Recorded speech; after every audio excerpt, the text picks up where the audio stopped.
तो आदाब, नमस्कार, गुड इवनिंग, सत श्रीकाल। एक बार फिर आप तमाम लोगों का स्वागत है क्राइम तक की कहानी के इस एपिसोड में। उम्मीद है पूरी फैमिली अच्छी होगी, अपना और अपनों का ख्याल रख रही होगी। ये कहानी है एक आर्मी मैन की और ये कहानी है एक लड़की की। वो आर्मी मैन जिसे उस लड़की से प्यार हो जाता है, दोनों एक दूसरे से प्यार करते हैं। 2 साल तक दोनों एक दूसरे के प्यार में डूबे रहते हैं, लेकिन 2 साल बाद पूरी ज़िंदगी अचानक दोनों की ही बदल जाती है। ये कहानी 28 अगस्त रात 8:30 बजे से शुरू होती है। नागपुर की रहने वाली ज्योत्सना प्रकाश, जिसकी उम्र करीब 30 साल, नागपुर शहर में ही एक ऑटोमोबाइल शोरूम में काम किया करती थी और अपनी एक दोस्त के साथ एक पीजी में रहा करती थी। 2 साल पहले ज्योत्सना की नागपुर में रहने के दौरान ही एक नौजवान से मुलाकात होती है और धीरे धीरे मुलाकात दोस्ती में बदलती और दोनों में प्यार हो जाता है। बाद में पता चलता है कि उस नौजवान का नाम है अजय वानखेड़े। अजय वानखेड़े इंडियन आर्मी में एक आर्मी मैन, और इत्तेफाक से नागालैंड में उसकी पोस्टिंग, और वो एक फार्मेसी डिपार्टमेंट में उसकी पोस्टिंग थी। आर्मी में भी मेडिकल, डॉक्टर, ये सारी चीज़ें होती हैं। तो नागालैंड में पोस्टिंग थी। जब भी छुट्टी मिलती, अजय वानखेड़े नागपुर आता और फिर ज्योत्सना और वो दोनों मिलते। जब वो नागालैंड में होता तो फ़ोन पे बातें होती लंबी लंबी। लेकिन ये सारी बातचीत का सिलसिला 28 अगस्त की रात अचानक टूट जाता है। 28 अगस्त यानी अक्टूबर का महीना है, लगभग 2-पौने 2 महीने पहले की बात है। रात के 8:30 बजे थे। ज्योत्सना तब अपनी रूममेट के साथ थी पीजी में। तभी उसके मोबाइल पे कॉल आता है। ये कॉल अजय वानखेड़े की माँ के मोबाइल के नंबर से आया था। अजय के साथ चूँकि इश्क था, प्यार था, दोस्ती थी, उसकी माँ का नंबर भी पता था, माँ के बारे में भी जानती थी। तो फ़ोन आता है। अजय उससे कहता है कि चलो आज मिलते हैं, कहीं बाहर डिनर करते हैं। ज्योत्सना तैयार, खुश, और क्या, क्योंकि उसे मालूम है कि अजय बहुत कम आता है, नागपुर छुट्टी मिलती नहीं है आर्मी में, तो वो अपनी ड्यूटी पर रहता है। तो अब वो आता है और उसके बाद ज्योत्सना को अपने साथ लेता है। एक ख़ास जगह पर उसने बुलाया था, एक पॉइंट था वहाँ पर, और फिर वहाँ जाने के बाद वो दोनों साथ होते हैं। उसके बाद रात बीतती है। 28 से 29 अगस्त हो गई, लेकिन रात वापस ज्योत्सना अपने घर नहीं लौटी, पीजी में। अब इधर इससे पहले भी ज्योत्सना कई बार बाहर गई, लेकिन लेट नाइट आ जाती थी क्योंकि सुबह उसे काम पे जाना होता था। लेकिन जब देर रात हो गई, 28 अगस्त को लौटी नहीं, तो उसकी दोस्त को फिक्र हुई। उसने ज्योत्सना के मोबाइल पे कॉल करना शुरू किया। घंटी बज रही है, ज्योत्सना फ़ोन नहीं उठा रही है। उसे लगा कि शायद नहीं आएगी, हालांकि ऐसा हुआ नहीं था इससे पहले। फिर भी उसने इंतज़ार किया और उसके बाद सुबह हो गई। अब सुबह भी ज्योत्सना नहीं लौटी। उसने पता किया उसके शोरूम में कि वो काम पर गई है कि नहीं, तो पता चला कि वहाँ नहीं आए, और कभी वो एब्सेंट होती नहीं थी, बहुत ही जिम्मेदारी से अपना काम करती थी। तो अब दोपहर हो गई, शोरूम से भी पता चला कि वो पहुंची नहीं है। अब उसकी दोस्त को फिक्र हुई। तब उसने पहली बार ज्योत्सना के घर वालों को फ़ोन किया। चूँकि दोनों पीजी में एक साथ थे, एक दूसरे के फैमिली का इमरजेंसी के नंबर रखते थे एक दूसरे के लिए। तो फैमिली को फ़ोन करके वो सारी बात बताती कि ज्योत्सना कल रात 8:30 बजे गई है, उसका मोबाइल उसके बाद से बच तो रहा है लेकिन उठा नहीं रही है, और आज वो काम पर भी नहीं गई है। घर वाले ये सुनते हैं, बदहवास नागपुर पहुँचते हैं। उसके बाद जाकर पुलिस स्टेशन में ज्योत्सना की गुमशुदगी की रिपोर्ट लिखा देते हैं। अब 30 साल की ज्योत्सना पुलिस भी रिपोर्ट लिखती है, और अपनी पुलिस वही है कि जब तक कुछ बड़ा जब तक नहीं हो जाता तब तक वो कहाँ कुछ करती है। तो पुलिस ने भी खानापूर्ति के तौर पर रिपोर्ट लिख लिया। कहा कि लड़की आपकी बड़ी है, बालिग है, समझदार है, पढ़ी लिखी है, कहीं दोस्त के साथ गई होगी, लौट आएगी। घर वालों को भी ये था कि ज्योत्सना लौट आएगी क्योंकि मोबाइल बज रहा है। अब पुलिस ने रिपोर्ट लिख लिया, लेकिन कार्रवाई कुछ नहीं की। 20 दिन बीत गए। 28 अगस्त की बात थी। अब लगभग करीब 20 सितंबर के आसपास की तारीख आ जाती है, लेकिन ज्योत्सना का कोई सुराग नहीं मिलता है। इधर ज्योत्सना के घर वाले लगातार उसे ढूंढ रहे। उन्हें ये फिक्र है कि अगर वो कहीं गई भी है तो शायद कॉल करे, कभी मैसेज करे, लेकिन न फ़ोन न कॉल, और वो जो घंटी बज रही थी वो भी बंद। तो घर वालों को फिक्र हुई, वो पुलिस के पास पहुंचते हैं 20 दिन के बाद मिसिंग रिपोर्ट दर्ज कराने के, और कहते हैं कि साहब आपने अब तक ढूंढा नहीं, अब पुलिस को भी लगता है अच्छा 20 दिन हो गए वो लौटी नहीं, उन्हें भी लगा कि यार कुछ अब तो करना चाहिए। तो घर वाले आप कहते हैं कि हमें शक है कि उसको किडनैप कर लिया गया। पुलिस को भी लगा कि एक लड़की बालिग जवान पढ़ी लिखी, कोई खबर नहीं, तो हो सकता है किडनैपिंग का मामला और कल को कुछ हाई प्रोफाइल केस निकल गया तो पुलिस की तो फजीहत हो जाएगी। तो दबाव के में आकर पुलिस ने फिर किडनैपिंग का केस 20 दिन बाद ज्योत्सना का दर्ज कर लिया। अब पुलिस सीरियसली तफ्तीश शुरू करती है। जब तफ्तीश शुरू करती है तो सबसे पहले ज्योत्सना का मोबाइल का लोकेशन कहाँ है, 20 दिन पहले भी वो पता कर सकती थी, लेकिन तब नहीं किया। अब जब पुलिस ने पता करना शुरू किया तो बड़ी अजीब चीज़ देखी। मोबाइल के पैटर्न के हिसाब से कॉल और लोकेशन, उसे देखा 28 अगस्त को नागपुर में लोकेशन था, 29 अगस्त को फिर वहाँ से कहीं पुणे, फिर 30 अगस्त को कहीं और। महाराष्ट्र के अलग अलग शहरों में और अलग अलग डिस्ट्रिक्ट में ज्योत्सना का मोबाइल लगातार एक्टिव था। वो सारे टावर बता रहे थे कि कब कहाँ कहाँ है। तो पुलिस को लगा कि शायद वो घूमने वूमने गई, लेकिन ये बात अजीब थी कि फैमिली से वो कांटेक्ट क्यों नहीं कर रही है। अब पुलिस की परेशानी थी कि भाई लोकेशन अलग अलग जगह पर है, अलग अलग मतलब डिस्ट्रिक्ट में, शहर में, और वो खुद कहाँ है पता नहीं है। आसपास पता गया कि कहीं कोई लाश मिली, लावारिस लाश, या कोई गुमशुदा लड़की, उसमें भी कहीं कुछ पता नहीं।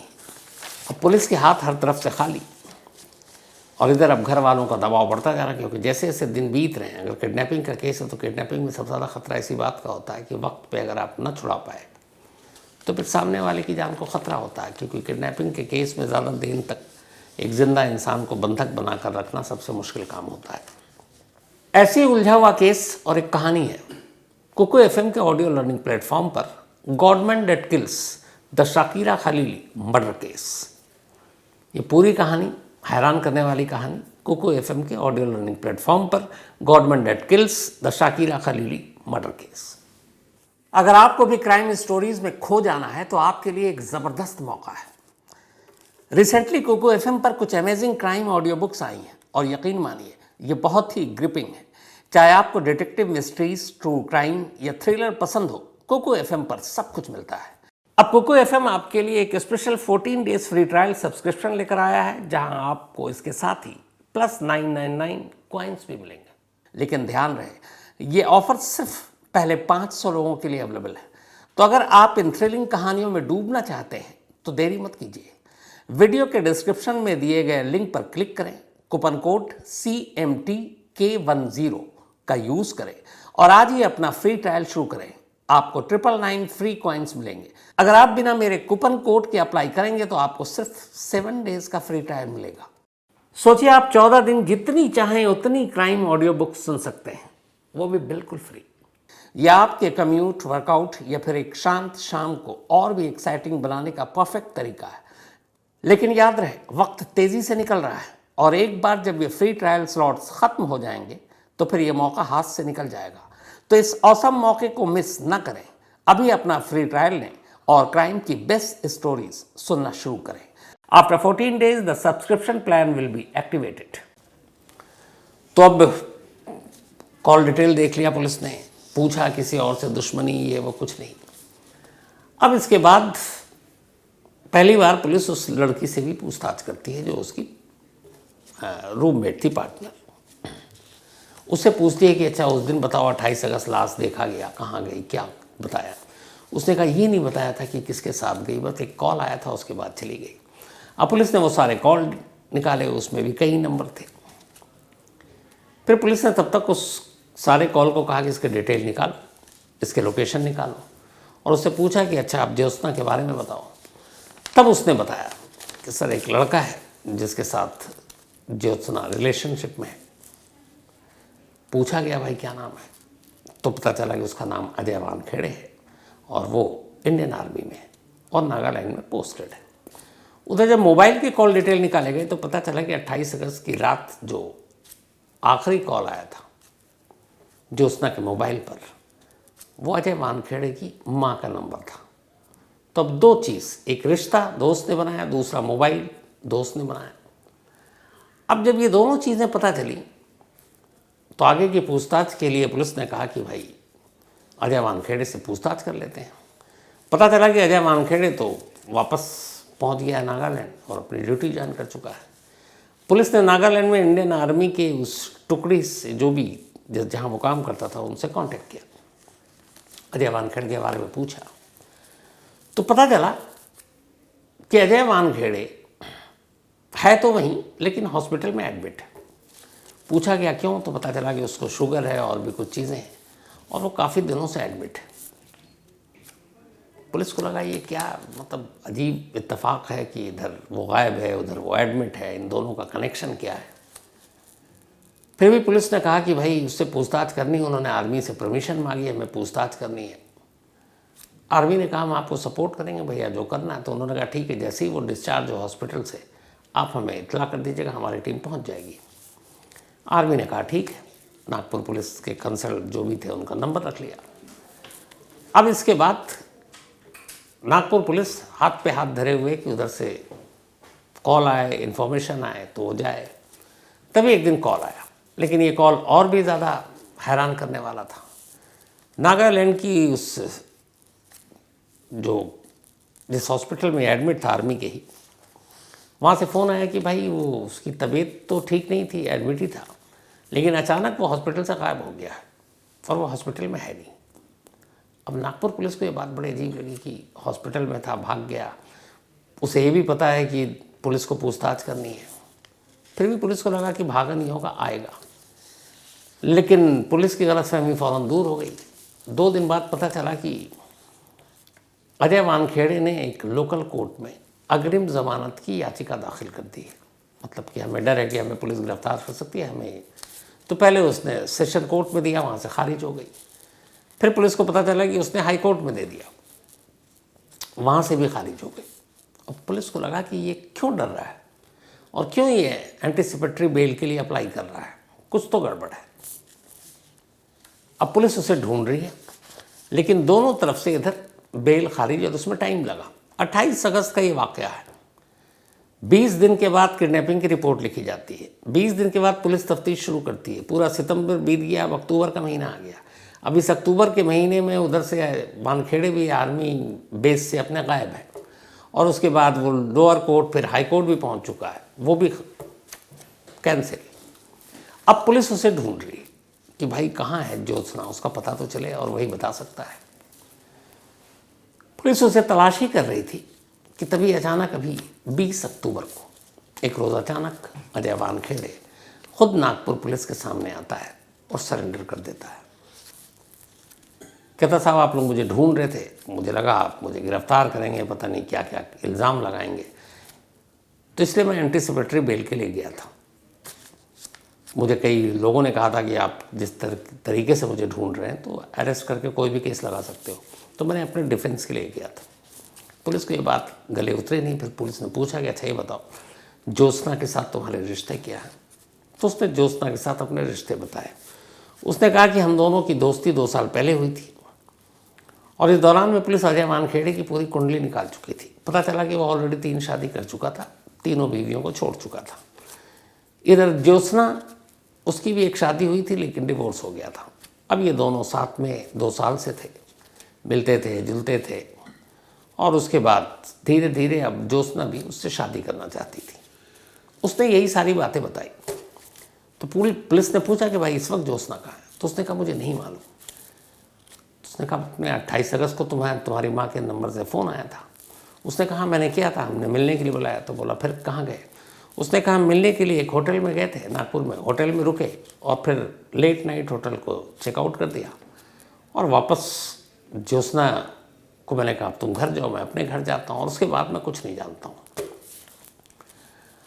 अब पुलिस हैरान कि आदमी 2 एंटीसिपेटरी बेल पहले कोर्ट में अप्लाई करता है, खारिज होता है, खुद ही पुलिस के पास आ जाता है, रिश्ते कबूल कर रहा है, लेकिन ज्योत्सना कहाँ ये नहीं बता रहा है। और उसने कहा था मुझे सच में पता नहीं।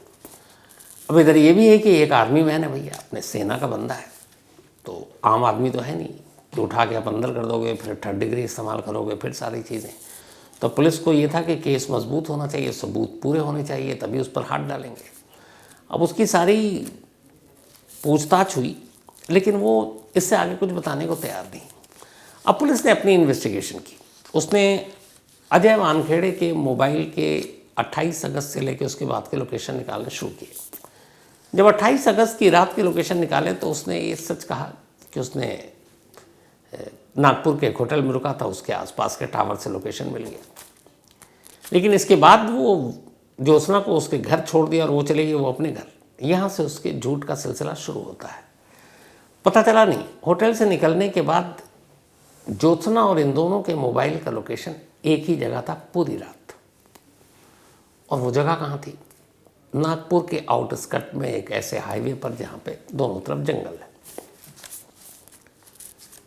अब जंगल में दोनों रात को क्या कर रहे हैं, यहाँ से पुलिस का माथा ठनका, लेकिन इसके आगे और कोई सुराग नहीं मिल रहा है सिवाय लोकेशन के। अब इसके आगे की कहानी जानने के लिए पुलिस को किसी न किसी सूरत में अजय वानखेड़े से अब पूछताछ करना मजबूरी था।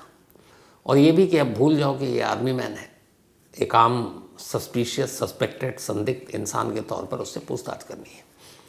पुलिस ने खेल खेला, बताया कि देखो यार, तुम्हारा ये जो लोकेशन है ना 28 अगस्त की कहानी, आधी तुम सच बोल रहे हो आधी झूठ बोल रहे हो। तुम होटल तक गए वो भी बात सही है, उसके बाद लेकिन तुमने ज्योत्सना को घर नहीं छोड़ा और ज्योत्सना घर नहीं गई, बल्कि तुम दोनों एक साथ थे और तुम्हारा लोकेशन इसी शहर के आगे एक जंगल में हाईवे पर जाकर मिलता है। आखिरी ट्रेस वहीं हुआ है। और उसके बाद फिर जो ज्योत्सना के मोबाइल का लोकेशन है वो अलग अलग शहर दिखा रहा नेक्स्ट डे से अगले 2-3 दिनों तक। तो उसने कहा नहीं, मैं तो 2-3 दिनों तक इन शहरों में नहीं था, आप चाहें तो मेरा मोबाइल दिखा देख लीजिए। और पता चला कि वाकई वो 29 अगस्त को उसका लोकेशन 29 के बाद 30 से नागालैंड था। वो अपने बेस में लौट चुका था। वहाँ पूछा गया तो पता चला हाँ भाई ये तो यही है। तो अब इधर एक लोकेशन ज्योत्सना का दिखा रहा है जो पुणे दिखा रहा है, महाराष्ट्र के और डिस्ट्रिक्ट दिखा रहा है, और कुछ एमपी के बॉर्डर के आसपास का भी दिखा रहा है, और इधर इसका लोकेशन जो है वो तो दिखा रहा है सीधे नागालैंड जहाँ पे इसकी पोस्टिंग है। अब पुलिस को एक गुत्थी समझ में नहीं आई, लेकिन ये है कि इसके अलावा और कोई सस्पिशियस नहीं। जो कॉल डिटेल रिकॉर्ड था उसमें भी निकाला, इनके अलावा लास्ट कॉल किसी का नहीं, इससे पहले का कोई नहीं, मतलब शक के दायरे में कोई अभी तक है ही नहीं। तो एक ही बंदा है और उसी से अब सच उगलना है, उगलवाना है, और वो भी उसी के ज़रिए, क्योंकि आपके पास और कोई प्रूफ सबूत है ही नहीं। अब उसी से सारे सबूत को ज़िंदा करना, पैदा करना है। तो पुलिस ने उससे फिर अपने तरीके से पूछताछ की और उसे बताया कि देखो हमारे पास सारे एविडेंस आ गए हैं और वो सब तुम्हारे खिलाफ है। अब तुम्हारा कोर्ट मार्शल तो अलग होगा, इधर हमारे इंडियन लॉ के हिसाब से एक जो मर्डर या किडनैपिंग दोनों में से कुछ है, वो तुम अंदर जाओगे। आखिरकार बड़ी मुश्किल के बाद ये आर्मी मैन टूटता है और पुलिस से कहता है जब ऐसे ही है तो चलो मेरे साथ। इसके बाद वो 21 अक्टूबर को पुलिस टीम को लेकर अपने साथ उसी नागपुर के आउटस्कर्ट में ले जाता है, एक हाईवे पर। उस हाईवे के करीब गाड़ी रोकी जाती है, वहाँ से पुलिस टीम के साथ वो पैदल चलता है, जंगल के अंदर जाता है और एक जगह जाकर इधर उधर देखता है। और फिर एक जंगल के एरिया में अमूमन मिट्टी और बाकी चीज़ें होती हैं, पौधे होते हैं, कांटे होते हैं। वहाँ एक छोटा सा ज़मीन के ऊपर एक सीमेंटेड प्लेस थी, उसके ऊपर ऐसा लगता था जैसे किसी ने सीमेंट से कुछ बना दिया है। वहाँ रुकता और पुलिस को इशारा करता है, कहता है इसी सीमेंट के नीचे ज्योत्सना है। अब पुलिस, उसे लगा ज्योत्सना कहीं है, जो कुछ और कहानी सुनाएगा, लेकिन वो कह रहा है सीमेंट के नीचे। फौरन बुलाया गया, सीमेंट खोदा गया, वहाँ ज़मीन खोदी गई और अंदर से कंकाल मिलता है। उस कंकाल के साथ जो कुछ चीज़ें मिली, ज्योत्सना के भाई और घर वालों ने फौरन पहचान लिया वो कंकाल ज्योत्सना का था। ज्योत्सना अब जिंदा ही नहीं थी, बल्कि उसका कत्ल हो चुका था और कातिल खुद उस जगह तक लेकर आया था पुलिस को जहाँ उसने लाश दफनाई। अब पुलिस ने कहा कि जब तुमने लाश दिलवा ही दी, ढूंढवा ही दी, तो अब आगे और पीछे की कहानी भी बता दो। तब फिर अजय वानखेड़े ने कहानी सुनाई। उसने कहा कि 2 साल से हम इश्क में थे, लेकिन मुझे शादी नहीं करनी थी, पर 2 साल के बाद अब ज्योत्सना मुझे लगातार शादी के लिए दबाव डाल रही थी और पहले मैं टालता रहा, लेकिन अब उसने मुझे धमकियां देनी शुरू कर दी। अमूमन ऐसे केस में यही होता है।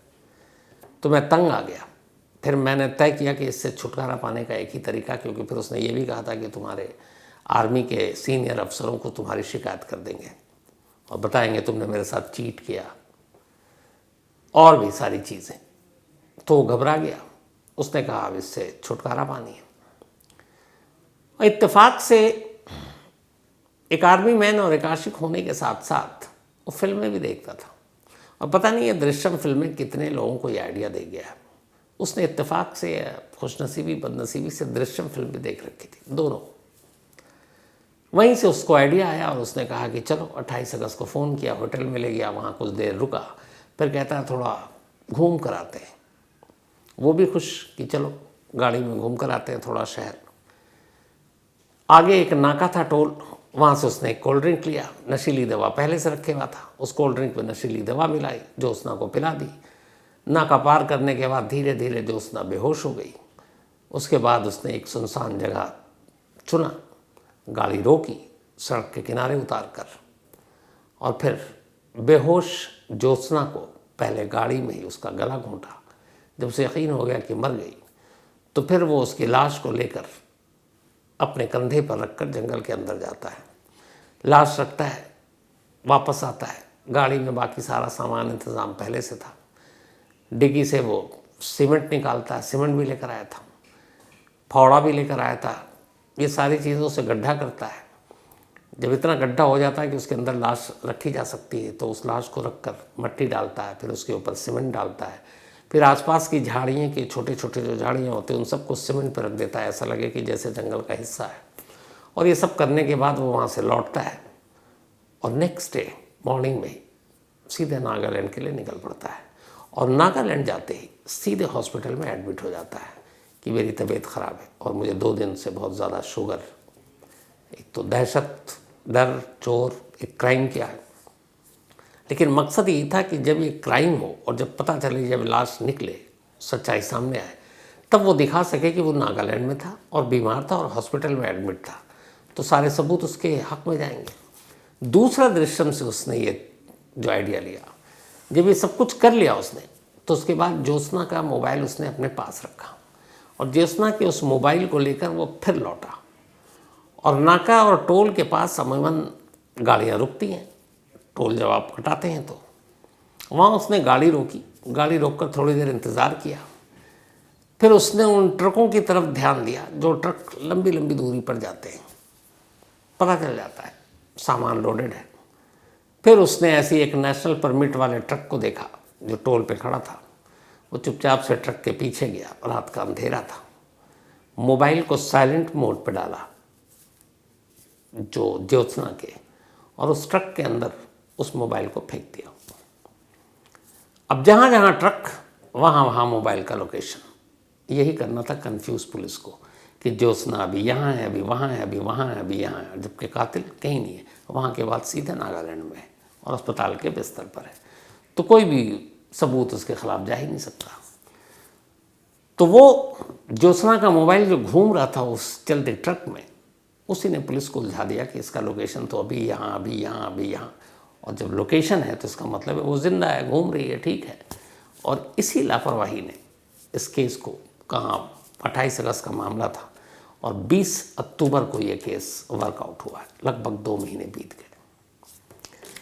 आर्मी मैन को पकड़ लिया गया है और अब आर्मी मैन इस वक्त पुलिस कस्टडी में है। पुलिस पूछताछ कर रही है, उस मोबाइल को भी बरामद करने की कोशिश कर रही है जो इस केस में एक बहुत बड़ा सबूत हो सकता है। और अब ये मामला फिर कोर्ट में जाएगा। तो कई बार ये देखा गया है क्राइम वर्ल्ड में, जुर्म की दुनिया में, या वैसे भी हमारी आपकी दुनिया में, कि जो क्राइम होता है उसके लिए ज़रूरी नहीं इंसान होना सिर्फ काफ़ी है।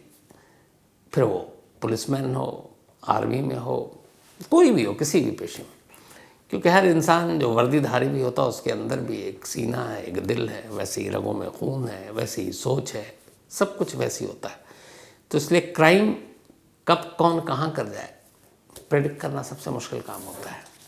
और सबसे अजीब बात, हैरानी की है कि पता नहीं ये दृश्यम फिल्म को कब की कब आ गई, लेकिन अब भी कम से कम दर्जन भर से ज़्यादा ऐसे क्राइम तो सिर्फ इस फिल्म से इंस्पायर होकर लोगों ने कर डाले हैं।